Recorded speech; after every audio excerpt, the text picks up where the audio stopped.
Welcome to the workshop on entrepreneurial education and evidence-based entrepreneurship. This is the introduction to the class.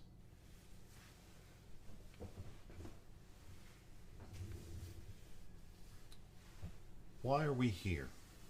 Why are we here? We're here to create entrepreneurs. We're here to help people who are trying to create a startup learn how to do so in the best way possible. And creating a startup is a hard work. Creating a startup means that you have to struggle. There are things that get in your way, and there's often a lot of constraints that you have to deal with. So this course is designed to help you get through those things, to break free of the things that seem to bind you, and to achieve the success that you want as an entrepreneur in the creation of your company. Now, this course is different than the ones that you might have encountered in the past. And it's important to think about the difference between those prior approaches and the evidence-based entrepreneurship approach. So let me take a minute and discuss that. Traditionally, when we would teach entrepreneurship, we would actually focus on addressing the technological risk and the execution risk. And that meant that we would think about actually going ahead and getting inspired and building a product straight away. And then we would try to execute by selling. And sometimes we would be successful, sometimes we would not. This really does mean that what we were trying to do at the outset was to think of a way to pick a winner. And the truth of this approach is it doesn't work. We can't pick winners. But one of the things that we observed is that we can actually improve the odds of success. Palo Alto Venture Science made an observation that startups are a lot like baseball, in that you come up to bat quite often, and most of the time you might strike out. But sometimes you get on base, and sometimes there's a home run. And this is mappable to the return on investment that this venture group was making in startups. There were an awful lot of strikeouts. There were a few that worked out okay, but there were just a small number of all those possible bets that really were home runs. So the idea was to not take a traditional approach and instead try to create more winners, and to do so by shifting the curve to let more startups get on base, if you want to think about a baseball metaphor. Really, this is a fancy way of saying what we want to do is we want to reduce the risk involved in starting something up, because startups are very risky businesses. So in 2011, the National Science Foundation created the Innovation Core Program, or the I-Core program. And it was based on a class that was being taught at Stanford and Berkeley by Steve Blank. And Steve had been teaching this class, and from this class, Eric Ries had created the Lean Startup movement. And Harvard Business Review actually wrote a great article that described why it changes everything. The key to it is actually the key that we talk about in this course. And it comes down to answering 3 questions whenever you take on the actions of creating a startup. The first question you have to ask yourself is it desirable? Is what you're doing desirable? And this forces someone who's creating a startup to consider who would desire it. It would consider the customer and think about whether or not there is some sort of a fit between what the startup wants to do and what the customer needs done. And will that fit last? And so this approach from desirability point of view means that we first want to discover what problems someone has, what needs are out there in the world, and then whether or not something can be built that can address those needs, can provide both a solution to those needs, and then perhaps there's evidence that the customer then will want to buy from someone, and then that will actually create that idea of that there might be a market for a product. So we seek, in this answer to this question, at first a problem solution fit, and then we're looking for product market fit.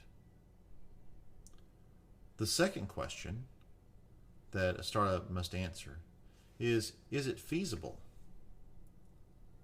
Now, a lot of startups, especially those that are coming out of computer science or just based on the web, answer this by saying, well, sure, I can actually write code, I can actually develop a website, I can put servers in this place, that place. But a lot of startups are not only about making things out of bits, they're making things out of atoms. They're actually having to manufacture things. And this question of feasibility really comes down to, can you do it? Do you have the resources that are necessary? And if you don't, can you partner with someone to get those resources? And this comes also back to the idea that what you want to be doing at this point is thinking about the whole business, not just whether you have found a customer and you understand them and know what they need, but can you build something that satisfies that need? Can you really create a business model? And that would be the way we answer the feasibility question. Can you create a business model that allows you to achieve problem solution fit and then product market fit? And the final question, the third question, would be, is it viable? Now, this is a question that some people don't care to answer, or they think about financing or things like that. But really, by viability, what's really meant is there a plan that you have that will allow the business to grow? And can the business, while it's growing, meet the desires that the founders have for it? Is it viable to the founders? Is it viable to the stakeholders of the company? So to answer viability, you have to have a plan, an execution plan. Now, when we were teaching this prior, we actually made some pretty rough assumptions. We actually did assume that questions 1 and questions 2 were answered, correctly answered. And then we would just start on viability. We would start worrying about, financing and things like that. And so we taught everyone how to pitch and how to talk to investors, and you have it. But the truth is, we got ahead of ourselves. We were actually too far ahead of ourselves. What we really needed to do was start at the very beginning. Start with an idea of, is it desirable? Then think about, is it feasible? And then come to the viability question. And the reason is this. We had this idea that a startup really just needed inspiration and some idea or some technology, and then after a while, you could become a company. But the truth of it is that the path from the idea to a company is not a straight line. It's actually quite a bit like the way a drunk person walks. The road twists and turns on the way to becoming a company. And if you're not careful while you're driving down this road, you can fly right off the edge. And so the approach that was taken, starting with Lean Startup and then moving into iCore, was to approach this problem as a very agile technique, where what we want to do is we want to systematically learn things, learn more, and as we're learning, we can reduce the risk. So what we do is we start by thinking about things. We start by thinking about the guesses that we are making. Then we build something, or we do something to check those hypotheses. We measure what we see when we built it, And then from that we learn, and then we build again and again and again, and then ultimately it drives towards the construction of a business. So in this way, the idea behind this approach is to start not with the creation of the startup, but actually to work on the entrepreneur themselves. And so the goals that the Innovation Corps program had from the National Science Foundation married to these approaches. Create entrepreneurs and instigate or start startups in that order.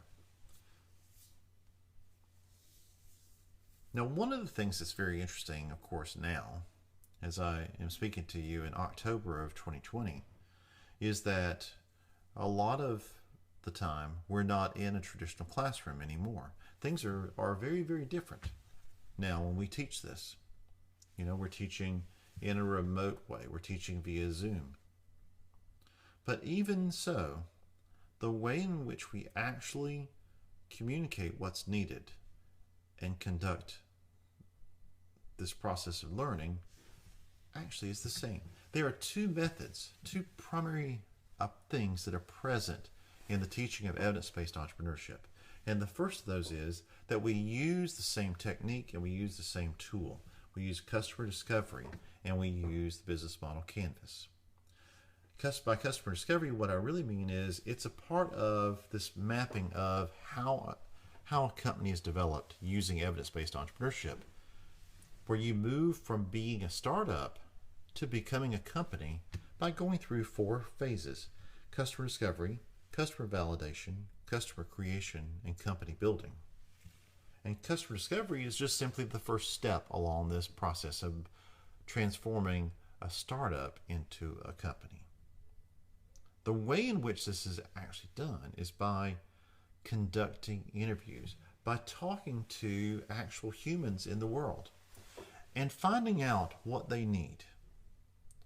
Not trying to talk to them about what you want to build, but instead learning and listening by talking to them and listening to them. And the next thing that we need is a way of tracking progress. And that's where the business model canvas comes in. This tool, developed by Alex Osterwalder in 2010, lays out in a very plain way how all of the parts that are necessary for a business come together and work together. And looking at this, it's a single sheet of paper with 9 boxes. But these boxes are actually very closely connected. And because they're closely connected, the development of a business model requires that you prosecute learning what goes into a business model in a particular sequence of events. And a change in one part of the business model canvas definitely affects other parts. The second thing that's important for someone teaching evidence-based entrepreneurship to consider is that this is not taught traditionally. This is where someone, an entrepreneur, is going to learn by interacting with the world and then reporting back in presentations what's happened. And the time that you have to consider what somebody's reporting back is very limited. You want to make sure that they're following the process of customer discovery, and you also want to make sure that they're learning in a way that's effective for them. So we follow in this a process called Purposefully Direct. This is derived from the book called Radical Candor by Kim Scott. And the idea is this: imagine when you're giving feedback to someone that there are sort of 2 axes on which you could provide feedback. One axis is how much do you care about them, from not very much to a great deal.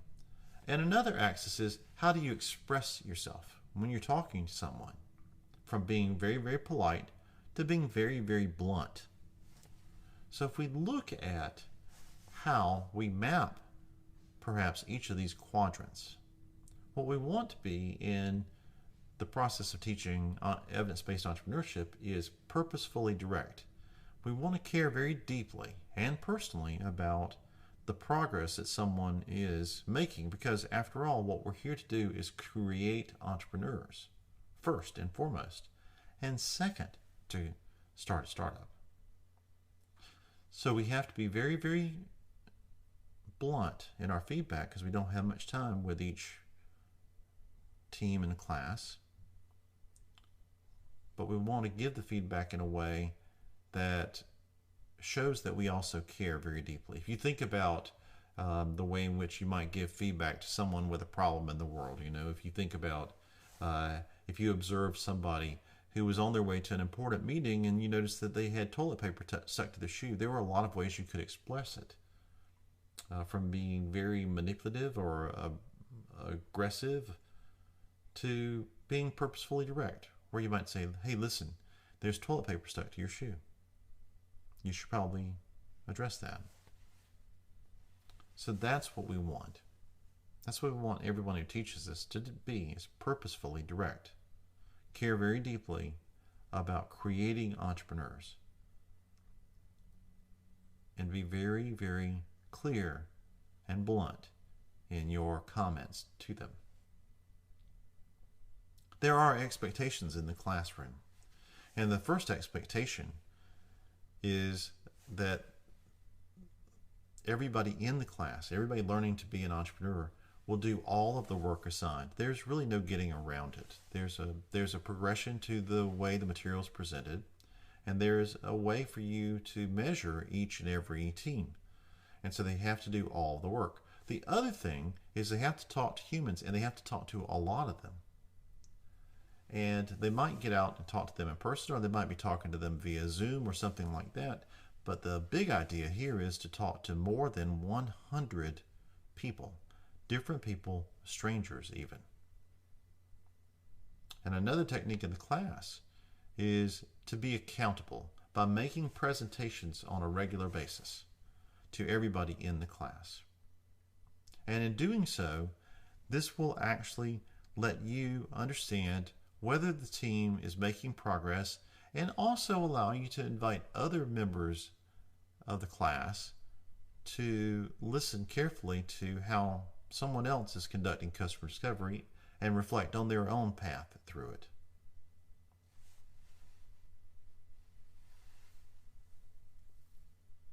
So I always like to say to my students at this point that we have all these high expectations and we're ready to get going. And I ask them, are you ready? Because going out and actually talking to humans and getting out in the world is something that not very many people like to do or want to do. At first, they really will push back on this. But I tell them, you've got to conquer your fear. You've got to go and explore the world. You've got to be willing to climb those mountains. Understand what's on the other side. And even though there may be a lot of fear involved in being in this new place, and knowing that there really is one way through this course, that you have to do all of the work, I still invite them to carry forward and to go for it and see what awaits. Welcome to the class. Welcome to evidence-based entrepreneurship.